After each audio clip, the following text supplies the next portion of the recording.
Тековни активности за асфалтирање на улици и сообраќајници, уредување на јавни површини, тротоари, рехабилитација на амортизирани патни правци се потребите на граѓаните како проекти кои треба да бидат дел од буџетот за наредната година.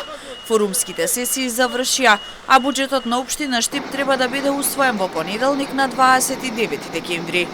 Ќе влезат низа на микропроекти. Јас би ги ставил во групата на проекти за тековно одржување, рехабилитација на низа амортизирани патни правци, сообраќајници, уредување на тротоарски површини и од она кое што можам да го заклучам е дека активности ќе има во секоја населба, вклучувајќи ги потребите на граѓаните кои на изминатите форумски средби ги презентираа нивните замисли, идеи согласно приоритетите.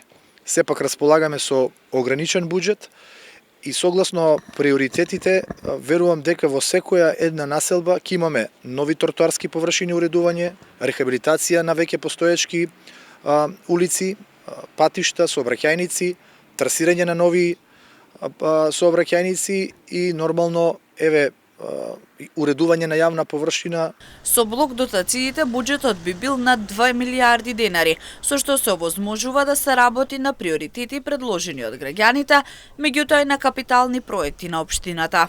Внесува нешто повеќе од 1 милијарда денари. Дополнително буџетот со блок дотациите е нешто повеќе од вкупно 2 милијарди денари, што само по себе ја покажува тенденцијата на општината да го зголемува буџетот, а со тоа да се зголемуваат и капиталните инвестиции.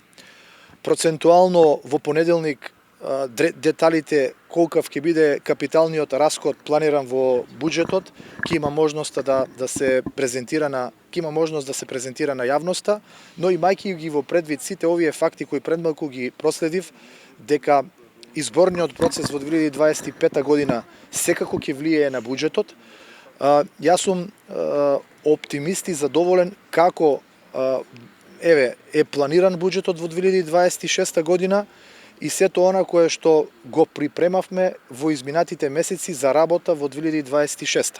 Наредната 2026 година се очекува поголема реализација на проекти, вели Јорданов, вклучувајќи ги овде обиколницата, продолжување на булеварот Гоце Делчев, реставрација на тврдината Исар, изградба на паркот Иднина, имплементација на СКАДА системот и слично.